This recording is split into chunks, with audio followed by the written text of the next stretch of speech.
It's round 12 of the Engine All Direct Touring Car Championship. We're back again on BSRTV here at Summit Point, and Andrew Woodhouse with Adam Bath. Adam, not long to go before the grid forms up. We had a good second race.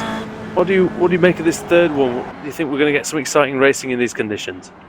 I do think so, Andrew, especially since the reverse grid has got the good drivers mixed up amongst the guys we don't usually see at the front. Here's the grid then for the third and final race of the evening here at Summit Point. On pole position, it's Nick McCarron, and alongside him is Jay Wright. Third place is David Baker. Now, he is one of the championship contenders. We expect him to be up there fighting for the lead. In fourth place, it's Ellis Stevens with Steve Richardson in fifth. So, Elite 220, fourth and fifth. Eckhart von Glan is in sixth. Jim Flanagan is in seventh. James Gehagen is in eighth. Steve Walker is in ninth, with Peter Newman in 10th. 11th is Julian Janowski. 12th is Dan Kraft. 13th, Robert Plumley. 14th, Luis Silveira. 15th, Dan Hunt. 16th, Russell Laidler. 17th, Simon Field. 18th, Andrew Whitehead, our race 2 winner. Then 19th, it's David Brock. And in 20th place, it is Paul Smith. Thanks, mate, for rushing through that breathlessly. As Nick McCarron on pole position. Adam, what do we know about Mr. McCarron? He's driving for Engine All Direct. Engine All Direct is a winner in this series, so he's got powerful machinery under him. Jay Wright was second. I think he was up at the front in the third and final race at Watkins Glen last week. However, got involved in, I think his car just speared to the left, I remember, in the S's complex on lap number 1. So hopefully this race goes a bit better for him. With David Baker in third, surely he's going to get a good start away from the line. But watch out for those two Elite 220 cars, Richardson and Stevens. Those lot are definitely going to be mixing it with the guys at the front. We're about to find out what's going to happen. For the final time today, the green light is on again. A good start by McCarron. Forward from David Brock. And there's a 4-car pack. As there's 3 wide just behind them already. Now towards turn 1. McCarron holds on to his lead for now, but look at the Elite 220 car on the right-hand side of your picture. He's right behind Jay Wright. McCarron just... slight contact. Right off. So and he's going to come back onto the track. The Elite 220 car. Who's that into second place? It's Ellis Stevens. One of the Oculus 360 cars getting very sideways and tapping, I think, a Lugnut's car, but everybody seems to be okay through there. Looked like there was a slight lack of grip out there, Adam, in practice. That remains to be seen. Andrew Whitehead already in the pit lane. Ellis Stevens into the lead then. So second place, McCarron losing it almost under braking for the hairpin. McCarron holds onto his lead for now. There sounds like a bit of contact at the back. There are cars everywhere. Big accident. Will there be a safety car? We're still green as we head through the right and left hand, and McCarron still leads. Ellis Stevens up in second place. Just seen the little bit of naughty driving at the back from Smolensky, just barging his way past Colin Steele. That wasn't on at all. Disgusting. So as we head through to the final corner and onto the pit straight, McCarron still has his lead, but look at David Baker. He's finally got the grip in his Lugnut's car, and he's already trying to get past the Elite 220 car. As we head over this line, it was Ellis Stevens who was in second place there, but now it'll be David Baker who's got that inside line. It's going to be hard on the brakes into that first corner. Who's going to get it? David Baker surely has got the grip. He's got the inside line. He's got second place. But for how long? Ellis Stevens up the inside now after the cutback. Season 1 and 2 champion. He's going to have a look and see if he can make his mark on season 7. Trying to get past David Baker. Gets the cutback. Oh, and one of the cars behind, I think it's James Gehagen, getting a little sideways. A few people kicking up grass and gravel and dirt. And down towards the hairpin then. David Baker up in second place. Oh, Stevens very late on the brakes there, Adam. I thought he was going to hit him, but he didn't that time. Yeah, good to see Ellis Stevens trying to mix it with David Baker. I thought David Baker was going to be off after that, but good to see Ellis Stevens trying to still put up a bit of a fight. And that's the battle now shaping up for 5th place between Jim Flanagan and Dan Kraft. Dan Kraft was in and amongst the action throughout the entire of race 2. Now he's already trying to work his way back up the field once again. Kraft's going through. Jolly will make it. Yep. There he goes. Makes it through and keeps it. Well, Flanagan in front, but Flanagan can fight back here. Bit of bump drafting down this front straight. We're only completing lap number 2, and already we've got great battles going on as we look in front. Ellis Stevens trying to get the position back from David Baker, but can't do it. Cars crashing at the back, Adam. Cars crashing. Looked like a Peter Newman media car. I think it was Simon Field. Oh no, it wasn't Simon Field. Matt Walker going up and over. Walker, yep. he was off after some contact with Ben Palmer. So Palmer's having an awful meeting. Not getting any better. Hitting his teammate, Adam. Goodness me. That's not what you want to do. Oh, it's flying up the inside is... look like Robert Graham, I think. Up the inside of Ben Palmer. And he made that one stick nicely. BSRTC now starting to develop a reputation for civil war between teammates as we head down towards the final corner. James Gehagen and Dan Kraft battling over 4th place. A lap ago we saw Kraft work his way up into 5th, and now he's right on the back of the other EOR car as we head now down the front straight. Kraft has got an excellent toe on Gehagen. He's definitely going to get the move done, but I said that a few laps ago about Baker and Stevens. Down the inside into this turn 1, tricky turn 1. Gehagen loses that place to Kraft. Kraft up into 4th place. He seems to be on a mission here. Yeah, he is indeed. And we saw EOR, Adam, have a good run in the last race. It wasn't so good for AMD. We just saw 2 of their cars hitting each other. And actually the highest placed AMD car is Russell Laidler in 11th. Nick McCarron last time around did a 1 minute 12.7. That was good time. Not as good though as David Baker, who did a 1 minute 11.435. That's qualifying times there by David Baker. He is now 1 second behind Nick McCarron as we head through the slowest part of the circuit, the hairpin, and now through this right complex that leads us into the final corners. David Baker is now less than a second away from Nick McCarron. I think it's going to be a matter of time before that Lugnuts car takes the lead. Didn't realise it was a little bit cooler here than in the other races tonight, as cars definitely looking quicker around here, these Kia Optimas. McCarron doing a very good job though, leads by only 7/10, so he had 6/10 taken out of him. A 12.3 for McCarron, 11.7 for Baker, 11.7 for Ellis Stevens, actually faster than Dave on that lap, and in fact the fastest man on the track at the moment. Ellis Stevens doing a fantastic job. It's days of old here for Ellis Stevens, up at the top 3 and lapping fantastic lap times. He is a bit far behind though. He's about 1.3 seconds behind David Baker, but Baker is now right with Nick McCarron as we head through that left-hander which goes over a brow. And as we head down towards the hairpin, down the hill and into that hard braking zone, we saw David Baker end up getting turned around mainly due to his own doing in race 2, but now he's right with Nick McCarron and can sense he's going to get that lead pretty soon as we head through that hairpin. Stevens is looking great as well, really nice and controlled.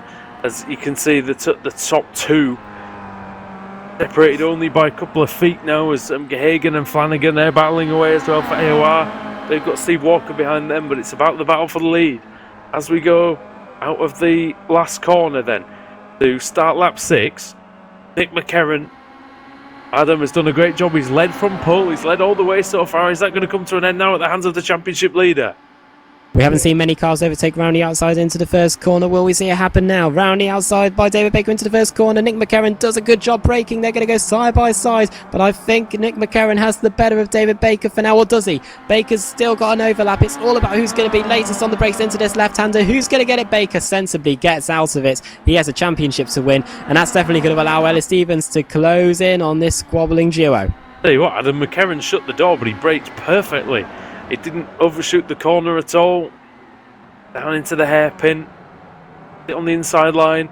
Like I said, McCarron's looking confident. He had an okay race last time out, nothing spectacular. Baker, though, well, I wonder if shortly Adam McCarron might become a little bit of the champagne cork in the bottle, because Baker's just behind. Ben Stevens is lapping still extremely well. And then the likes of Dan Kraft are just having a little move forward as well. We saw in race 2, but Paul Smith was really the champagne cork. We had about 8 cars queued behind him. That sort of dispersed as the carnage unfolded. Once again, gravel kicks up through that final corner, and Baker going to try and go around the outside. If McCarron as long as McCarron keeps blocking that inside line, Baker will be able to get the cutback. And he takes the lead at the race. Clipped through him, a bit of lag contact. I wasn't expecting that there. I was going to say how amazing it was that Nick McCarron just needed to defend the inside line and he'd be fine. And in fact, he's now lost 2 places. Ellis Stevens is sitting pretty. He's now got up into 2nd place. He is indeed. And tell you what, with the times he's been doing, I reckon he could stay with Dave here. We saw a surprise winner in race 2. We're going to see another one. I mean, it's been a while since Ellis has been on the top step of the BSRTC BSRTC podium, but I reckon he could do that again today if he can harass David Baker into a mistake. We're going to see whether he can. We saw Dan Hunt do that. Here we go then as we head through the right-hander. Last time around, David Baker was involved in the squabbling with McCarron. Baker did a 1 minute 12.6 while Stevens did a 1 minute 11.8. Let's see if the lap times are the same this time around as we head through the final corner. We'll have 9 laps to go as we get to the line. Stevens using all of that curb on the exit. I doubt the toe will be that much of a benefit here. But no, he's got a very good one though. He has. He used all of the track, and Baker will have to go to the inside line. Will Stevens get the cutback like Baker did a lap ago? He's right with him. Ellis Stevens is, of course, has got a reputation for elbows racing here as we head through the first corner. He's going to try and get the cutback, but just has not got enough distance between himself and Baker to pull it off. But Ellis Stevens definitely, I can't describe how amazing it is to see him up here battling for the lead through the left-hander over the top of the hill, and as we head down towards the hairpin, we've got a great battle coming up for the lead. Yeah, this is the key thing, Adam, is as long as Ellis is somewhat close, as he's going to go for it. Oh, there he goes. There goes David Baker. Now, he can't rejoin on that side, otherwise he'll get disqualified. So, yeah, Baker taking his normal line. He's going to be dropping down the order down to 4th place. He might go down to 5th. Ellis Stevens takes the lead, though. Contact and Ellis Stevens are never too far away. You know, the sad thing about that is I think he could have made a clean move. I think he was just a tiny bit impatient. I think he had the pace, but he didn't have the place. And unfortunately, he might have egg on his face after that one. Just going through the archives at the moment, Andrew. I'm just trying to find the last time Ellis Stevens won a race, and I don't think... If you're going to be a while, just tell me. Daniel Craft is in 3rd place. He's 3 seconds behind Nick McCarron. Yep. Yeah, I don't think Alex is very happy with that. I think he's having a bit of fun in the production truck, having a laugh at that move. But Gehagen now side by side with, I think that's Pete Newman, isn't it?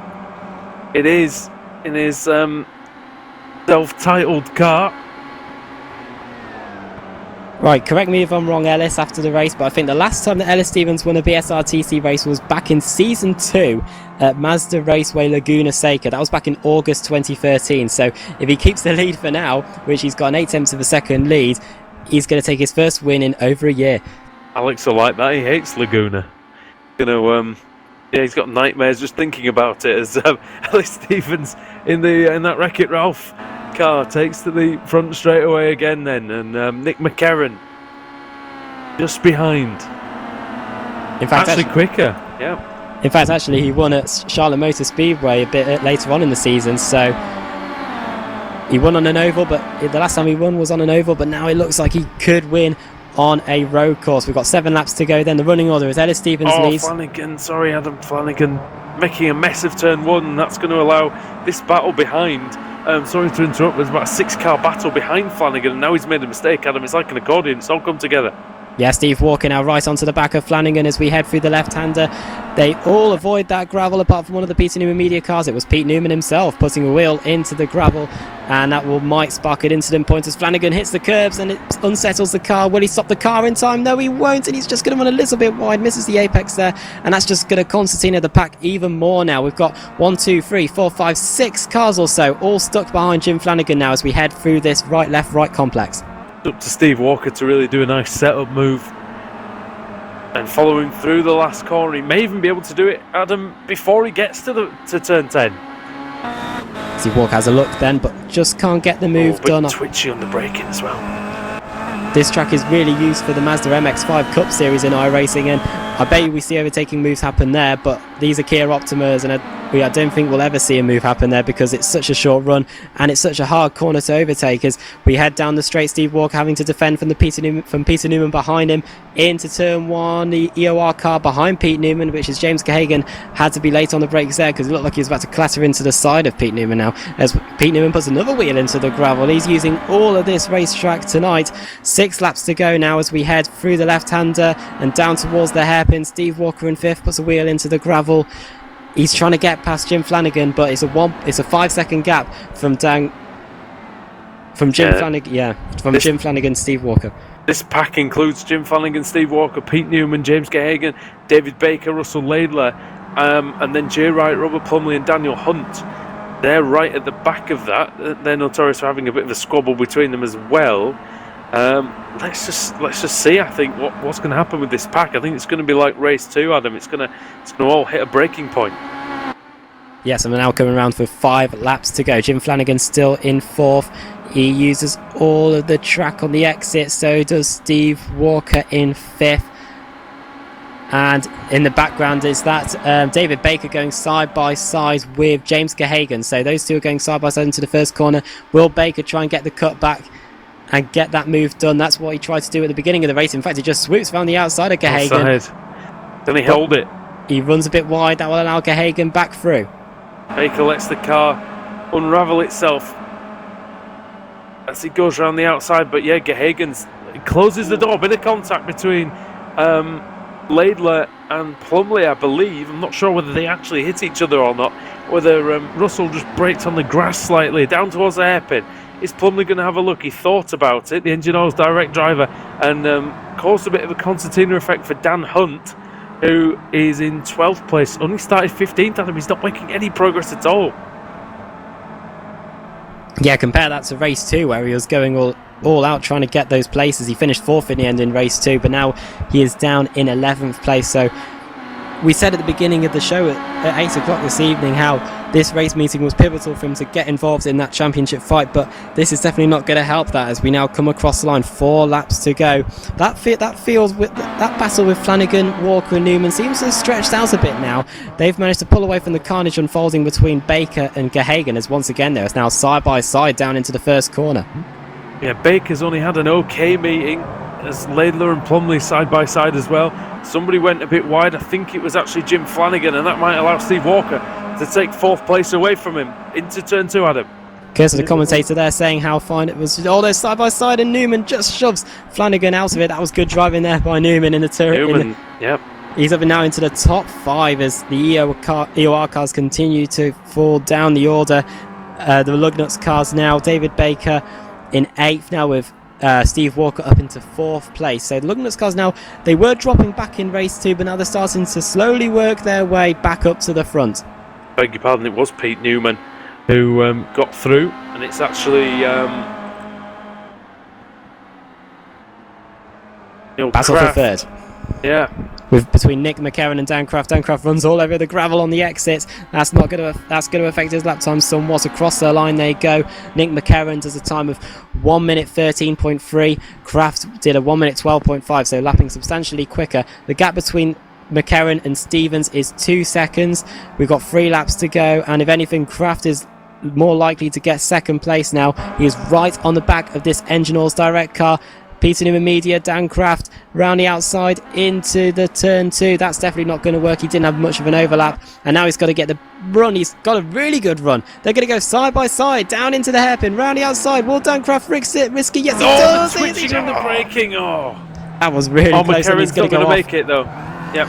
And Dan Craft is through into 2nd place. What the lap time's Ellis Stevens doing? He did a 1 minute 12.7, which was only 2 times slower than Dan Craft. So Ellis Stevens conserving his pace, and he looks like he's going to take his first victory since Charlotte Motor Speedway back in September 2013. Yeah, 2.5 laps to go, and we'll see first if Nick McCarron can get past Daniel Craft, as he might be able to line him up through the last corner. But he must have had a mistake, Adam, because the gap was constantly 1 second between Stevens and McCarron, and then suddenly out of nowhere, McCarron, he lost 1 second in 1 lap, and that's what put him into the clutches of Daniel Craft. But it's all about Daniel Craft now. I think he may just be quick enough to get up there to Ellis, but we'll see. As that battle rages behind with Flanagan at the front of that pack. And just behind them, actually, Adam, Steve Richardson coming under pressure from Julian Janowski. Janowski going up the inside into turn 1. He's through. Robert Graham. Also, side-by-side battle for 10th place, 9th place, Robert Plumley and Dan Hunt. The two of them going side-by-side. They make contact through turn 2. Plumley gets forced onto the gravel. Dan Hunt gives him a bit more room this time as we head down towards the hairpin. The Oculus 360 car, the orange and black of Dan Hunt with the Engine Oils Direct. The AMD, and they hit each other. Contact, and then through that gap comes James Gehagen. He's looking for the opportunity, and he makes it. So Plumley down to 11th place now, outside the top 10. Dan Hunt into 9th, so he is getting somebody's those gone places. off. Somebody went wide. McCarron. Yeah, it was McCarron. I just saw a flash of somebody going a bit wide out of turn 9. Nick McCarron. That gap now is 3.2, Adam, so I think this one's done and dusted. Side by side, David Baker and Jim Flanagan now as we head down the front straight. We're on the final lap of the race, and Ellis Stevens has got a 3.2 second lead. Down the inside goes David Baker. Jim Flanagan's not giving an inch. The two are going to go side by side through the first corner, but David Baker is going to go up into 6th place. Jim Flanagan just nearly hit the back of that Lugnuts car. David Baker now in 6th place as we head through turn 2. Baker covers the line on his contact. What did Baker's I say? wide. Curse of the commentator once again here at Summit Point Raceway, but David Baker manages to hold on to his 6th place for now. There's no way he's going to allow Flanagan through here. Oh, there's an Oculus 360 car looking a little bit out of control. Flanagan goes wide. He gets pushed out there by Russell Laidler. Daniel, and there's contact with Flanagan and Laidler. And then Dan Hunt's going to come through and he's going to bash Flanagan out of the way. Oh no, he gets hit in by him. Dan Hunt off the track. So Dan Hunt, I was about to say, fantastic. He's now up into... Oh, Hunt coming back on, and that was almost a red mist there. He almost cannoned into Flanagan, but he's going to get his revenge shortly. Ellis Stevens, he hasn't won since Charlotte Motor Speedway back in September 2013. He takes the race-free victory at Summit Point. And meanwhile, there's a car off through the final corner. Hunt shoved Flanagan out of the way, and there's two teammates colliding in big fashion. They're not even going to make it to the finish line. Talladega style ending there. Who finished where? I don't know. And I wonder if they might have got disqualified as a result of that. But yes, a few cars there getting involved in a big incident at the end. I think EOR had a few cars involved there. Flanagan did cross the line. He was upside down. And there's an engine or direct car hitting the trees on the outside, and I really don't know who that was. I think it was a back marker actually, but might have been Eckhart von Glan. It was. Once again, the two EOR cars make contact. We saw that at Watkins Glen. Von Glan was in the trees. Watkins Glan, we should call him. But yeah, he was. Oh dear. That was an appalling ending. Poor Robert. It all started when Flanagan got a bit too fighty with first of all it was Dan Hunt, and who was the other one who made contact with on that last lap? The funny thing is for Robert Plumley, he was on the grass trying to avoid all that contact going on around him, and then he just gets tapped in the rear and goes on a collision course towards the trees on the other side. Yes, it was Baker, wasn't it? Alex, I don't know if did you get that madness at the end? Yeah, we've had a couple replays of that back as well. That's just crazy there at the end. Like you say, there's a couple of cars I don't think managed to cross the line there as well. One definitely into the tyre wall. Yeah, Hagen, I think, was one of them. To the left as well, someone speared off before that, and then obviously you had who was that was upside down? Someone was upside down going across the line there as well. So there's a few cars. Russell Laidler was disqualified because he was hit by Flanagan at the end, so Laidler goes down to 20th when he was up in the top 10. I wonder who the boss of EOR is, because he definitely wants to have a word with their drivers about hitting each other. This is the second race meeting in a row. I think Flanagan pushed Baker off the track, didn't he, at turn 2, and that's where it all started, didn't it, Alex?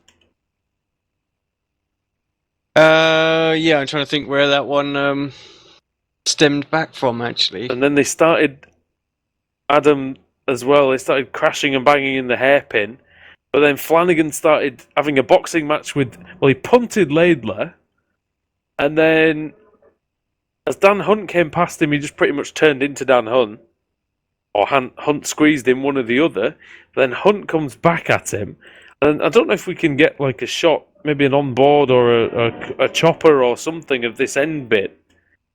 Flanagan's defending the inside line, Adam, and then kind of Hunt's fault really there. I haven't got a clue what Flanagan was doing though with his teammate at all. Why he turned into Gehagen, I have absolutely no idea. That was pretty bad driving at the end, to be honest. I'm just trying to see how. Oh, that's what made the two EOR cars come together. Because it's Dan. Dan Hunt, I think, was the instigator in all that, because him and Gehagen and Flanagan were having their own sort of battle, and then it was slowing Flanagan up so much that eventually Gehagen came up on the pair, and he really had nowhere to go. Well, the thing is, with Flanagan, he didn't. Did Flanagan even realise though that Gehagen was there? I'm not sure what he'd make of that, Alex. Yeah, I'm just trying to bring that up on screen now. What's that? That's not changed back at all. Right, hold on. Let me just try and get this right. Because I know it seems like a slightly harmless incident at the end of the race, but Gehagen didn't make it to the line here, and Laidler was disqualified as a result of that. So.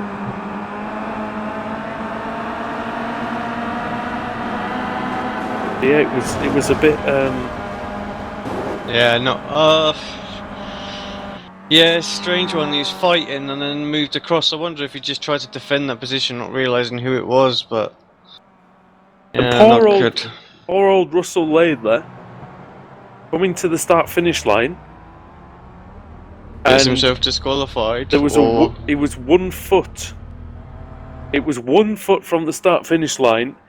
Flanagan's car flew across the road and hit him. Well, maybe not 1 foot, but yes, 1 foot from the. Ooh, yeah. Oh, he may have just crossed it.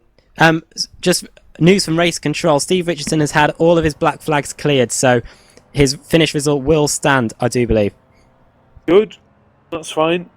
And and amongst all of that, Ellis Stevens took his first win in a long time. Wow, yeah. When was that? 2013 in September at the Charlotte Motor Speedway. Yep. I mean, that's brilliant. I mean, he did a great job. He did punt David Baker, in fairness, but the rest of the race did a very good performance, and I'm sure he'd be delighted with that. Nick McCarron as well. We'll give him a word, because I'm not sure that many people gave him a chance. Started on pole, finished on the podium in P3. Okay, so it's that time of the show where we get to interview the drivers that have made the headlines this evening. I think we should start with our Race 2 winner, Andrew Whitehead. Andrew Whitehead now joins us in the commentary box. Congratulations on that Race 2 victory. It all seemed to be going on behind you or in front of you, but you managed to come through and get that Race 2 victory. I can't believe it. I can't believe I'm in here. I feel like I'm famous. Hello, mate. Now then. Great job. Thank you. Started 7th then. You had to clear a few of the slower cars in front of you, but then after that it was pretty much clean sailing after you got past Paul Smith. Yeah, it was kind of a strange race, because normally I make positions by going past cars that are on the grass or upside down, so actually battling position was quite a novelty for me. But yeah, with 6 laps to go, I was shaking and I couldn't believe it. I thought I was going to bin it. And then there was that moment where that back marker nearly made contact with you going into the first corner, and that sort of bunched everyone up behind you. I don't think there was anything nearly about it. It was there was some choice language with the team when that happened, I can tell you, but he didn't take the win away, so nothing soured. No, but did you have damage at the end? Was that why you were going maybe a third of a second slower? No, I was just scared that I was going to outbrake myself. I remember being at, I think it was Virginia International Raceway last season, and I started second on the grid, managed to get the lead after the first lap, and then bottled it into the first corner and went wide. So I was just making sure that I hit my braking points and going nice and steady, watching the gap behind me.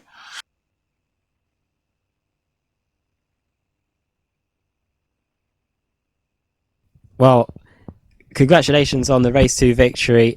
Andrew, thanks for joining us here in the commentary box, and we hopefully we'll see you up at the front in the next few race meetings we've got left in the season. Thanks very much, and hopefully the next time I get into Race 3 I can get first gear on the start line. Dear. I know, we wouldn't come out of neutral, so I ended up getting a tow back to the pits, so there we go. Well done anyway. Who cares about that? Thank you very much. Thank you. Yeah, absolutely. Thank you. Appreciate it. Cheers. Right, is Russell Laidler around? He might be. I don't know if we want to. I don't know if he's going to be broadcastable, but after this again, 2 weeks in a row. He's been shafted a little bit there. Russell Laidley joins us in the booth.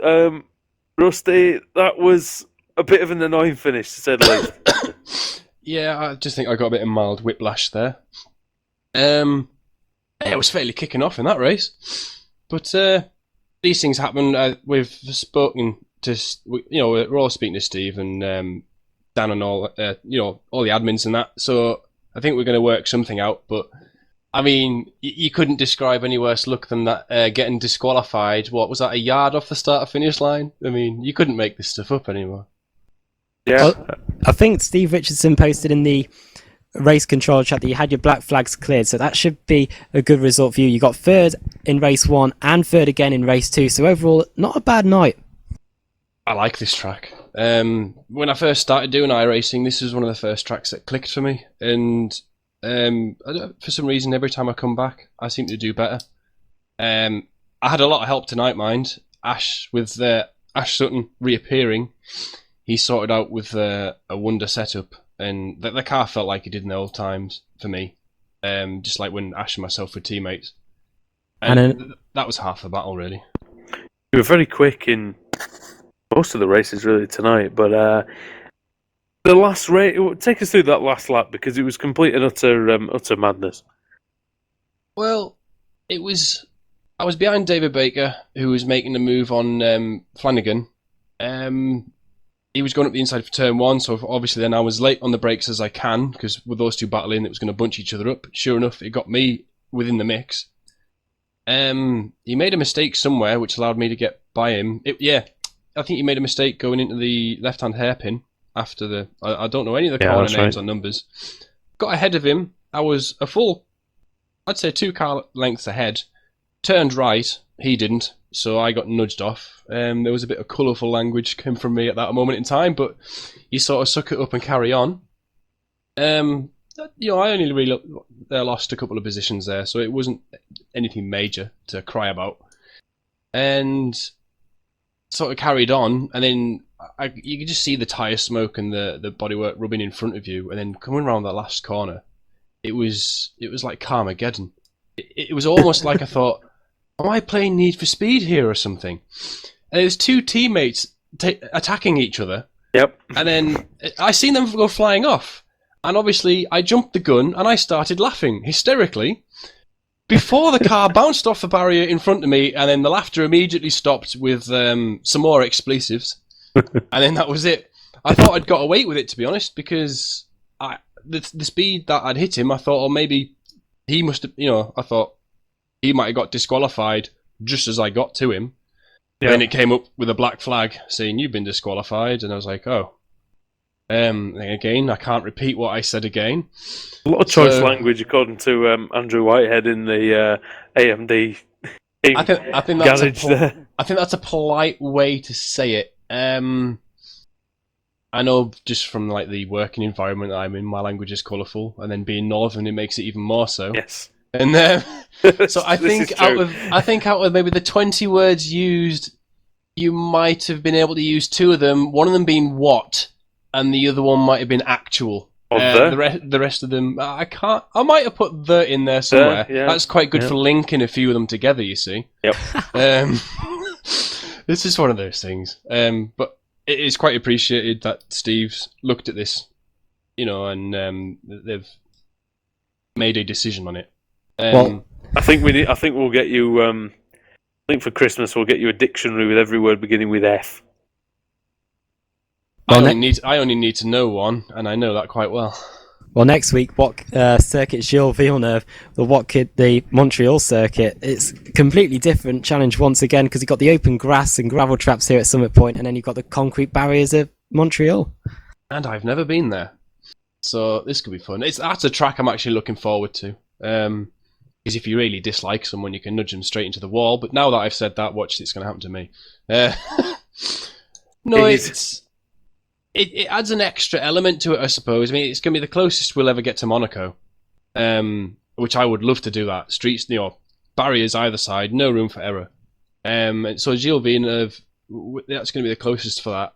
Good mix of corners, I think it could be quite a good track for the Kia, to be honest, and it's one that I'm looking forward to, even if I have to open my wallet for once. Yeah, let's wait and see. Thanks for talking to us. No problem. Thanks for having me, and I hope you had plenty of laughs at what happened at my expense, at least. I'm sure we did. Thanks very much. See you later now. Russell Lader there joining us in the commentary box. Indeed. Well, what can you say when you see 3 cars flying through the air on the final corner of the last lap, a few feet away from the line? Just summed up pretty much everything, didn't it? Last lap was just utter carnage. I think there's a couple of guys need to have a look at themselves and just sort of go, is that really acceptable even on the final lap of the race, I think. It's a shame that we haven't got any of the team EOR cars available for a talk, because it would have been interesting to hear their side of affairs. Maybe they've already left the chat to have a word with each other. Dan Hunt, can we have a word with him?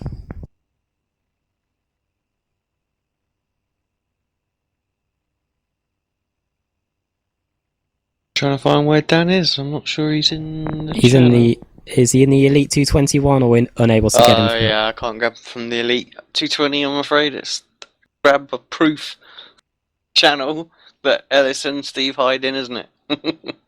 Well, it's a shame because Ellis Stevens won race 3 as well. So if we're going to round off tonight, the first race was compared to the other two, a pretty dull affair. But the second and third races, Andrew, what a great few races they were. Yeah, it was breathless, wasn't it? Again, and we had some excellent driving, and really great to see, a couple of winners tonight who we just didn't expect at all, and a great drive from Dan Hunt in race 1 as well. And then Montreal next week, concrete barriers left, right, and we've got the tight corners, front wheel drive Kia Optima. I don't think I've ever seen a touring car go around Montreal. It's going to be something else. Yeah, I think Gilles Villeneuve. It's always an interesting one. Alex, I'll bring you in as well because you've had some experience of quite a lot of experience of Gilles Villeneuve over the years, just like us. And I know it's not one of your favourites, but what challenges are going to pose to the guys? Well, I actually think it'll be quite a good track in these Kias. I mean, there don't seem to be too much of an issue with sort of high curbs and things like that. So I dare say they'll be able to just breeze across some of those chicanes with a reasonable set. So I actually think it'll be a really good track. That nice long back straight into that chicane, going to make for some interesting overtaking manoeuvres. Get it wrong and you're going to get had back into turn 1. So yeah, I think we're going to have a pretty exciting race actually. And with the season being so short, we're now starting to come towards the critical point of the championship. David Baker and Lugnuts Racing, they're definitely going to be holding their breath because the likes of Van Hunt are now starting to close in on them. Yeah, and that's the thing is that, everyone, doesn't matter how secure you are in the championship, you still got to be wary. And, we're going to see that Sunday night as well with the Formula 1 title decider as well. It doesn't matter how comfortable your lead is, still going to make sure you get it to the end.